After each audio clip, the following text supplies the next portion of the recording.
I have a comment and an email sent to me, and the question is Pastor Dowell, why do you sound so angry? And what their sentiment is, because to them it makes it very difficult and it makes it hard for them to actually listen to or hear me. Well, first of all, number one, it depends on the type of ground that my words are falling on. You know, when a sower broadcasts seed, you don't ever know what type of ground that seed is going to end up on. But we all have to understand is that many of us come from different diversities of background. And we express ourselves in different ways. That doesn't mean that I'm angry simply because I express myself in a way that is unfamiliar to you. Or I'm very passionate about something that you may not be passionate about. You know, I am a very serious, passionate man about serving the Most High. And I think from my personal perspective, I think that you would do well to pay more attention to the message rather than worrying about how the message is delivered.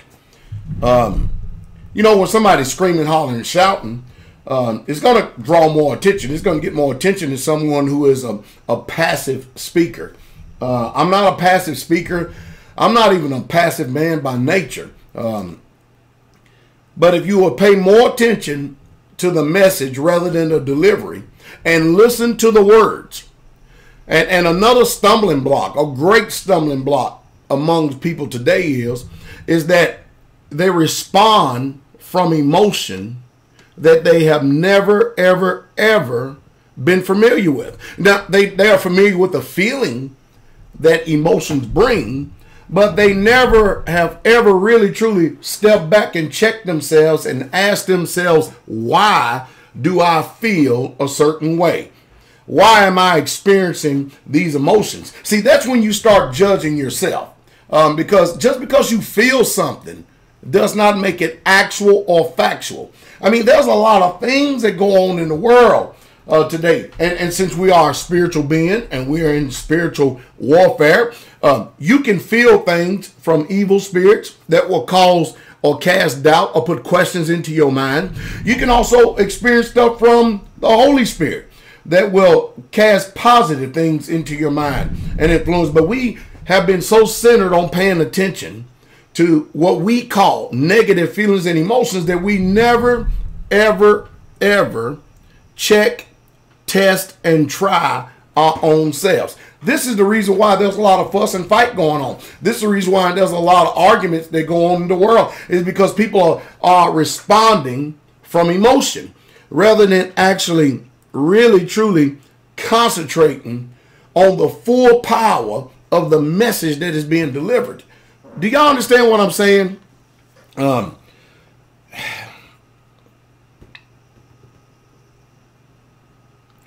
I'm trying to find and search for words here that would actually help bring some type of impact. But more than anything, you're just going to have to learn, and it is a learned behavior. Listen to me very closely. You're going to have to learn how to leave your emotions out of a lot of things, because they have been ruling, they have been controlling, and they have been dominating you all of your life. Again, just because you feel something, that does not mean your feelings are right. Do you understand? You need to know yourself. You need to ask yourself, why do you feel this way? Especially when someone is dropping all this truth. You need to ask yourself, why do you feel this way? And why am I responding this way when I hear certain things? You see, that's the first test right there. It's first of all, check yourself and know yourself. Then pay attention to the intent. That's a key word right there. The intent of a message. You know, no matter what you do in life, listen to me very closely. You are going to have to put work in, and I mean work in, before you begin to see a yield coming back out of it. Am I making sense? I sow words. And of course, according to the Messiah, the field is the world. The word, the seed, is the word of Yah. And this seed falls on different types of ground. And the type of ground it falls on, it tells you the condition of your heart. But what we are trained to do in this society, that if someone says something that I disagree with, mind you, you don't even have to know the truth of the matter. It's just the simple fact that you disagree with it. The first thing you start doing is passing judgment on the speaker. The first thing you start doing is condemning the speaker. And you missed out on the whole point from the very beginning, which is know yourself. Check yourself to see whether what you believe is right, because you could be believing wrong. You could be, your feelings are definitely wrong based on what you have chosen to make an agreement with. You know, we have made a lot of contracts secretly. We have made a lot of agreements on a lot of things passively, simply because we agreed, we put our power behind it, and we made an agreement with it, and it became a law to us. And anytime someone challenges that law that is within us, the first thing we start doing is calling the people who are expressing and articulating words and phrases contrary to my own personal book of the law or what I believe. We make them evil. We cast them out as evil rather than really truly looking at ourselves. Let's just tell the truth. Again, we're just entirely too controlled by an inward force that is residing deep down in his heart right here, that we have been literally led and guided by all of our lives. You know, the word says man should not live by bread alone, but by every word that proceed forth out of the mouth of Yah. How many of you people have actually really truly lived your lives based on what the word says rather than what your feelings say? See, this is the problem. This is the age-old problem, reason why people cannot come together, reason why they cannot walk in agreement, because most people try to hide their feelings behind the word and say that their feelings is the word, and then use the word to articulate their feelings, and they're wrong. They are just literally wrong. This goes eisegesis. That's what they do. They use that perspective and format. And a lot of times when we hear people talk, especially someone as passionate as I, when we hear people talk, we listen to what they say, and we hear into what they're saying rather than listening to what they're saying and trying to draw out a conclusion from what they're really truly trying to articulate, which will be the pure intent. Stop being a slave to your emotions and stop being a slave to your opinions. I mean, I can say many things. You could be doing something that you have justified, and I could come on here and this could be the first time you saw me on a video. I could preach and teach, and I could come down hard on that, and based on your previous agreement to what you're doing, you've already done clean yourself and justify yourself in your own eyes. And based upon that agreement right there, without any proof, without any textual proof, without any backing up coming from any source of proof or knowledge yourself, simply because you have accepted it as truth, what you believe, you will call me a liar. You will call me an enemy. You will make me an enemy. And this kind of attitude has got to stop. You know, I'm passionate about what I truly believe, and I believe the word, and I try my best always to articulate that word in a way that, first of all, I know it's going to be offensive because in all things we offend, but it's really not my intent. It really truly isn't. When you hear me raging, as some people call, or going on a rant, as some people call, you should pay attention why, or what is the intent of the reason why I'm speaking the way I do, because you know, my whole entire heart desire is to bring men to the truth. It really truly is, because I know from firsthand experience that truth sets free. And I know that a lot of times truth is a very hard pill to swallow. Yet and still, it's a pill that needs to be taken on a daily basis.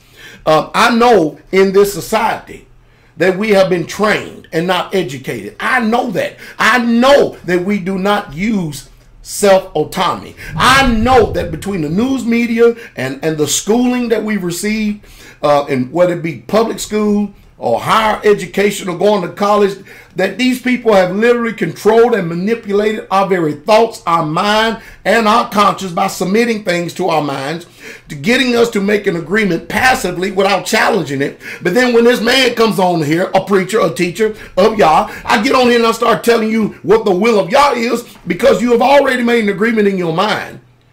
You have judged me as someone that is irrational, out of touch, unconcerned, and I can go on and on and on with the statements and the superlatives. But we have definitely got to stop being controlled by... I learned this a long, long time ago, that my emotions don't mean a damn. And they really, truly don't. Because they have deceived me in the past.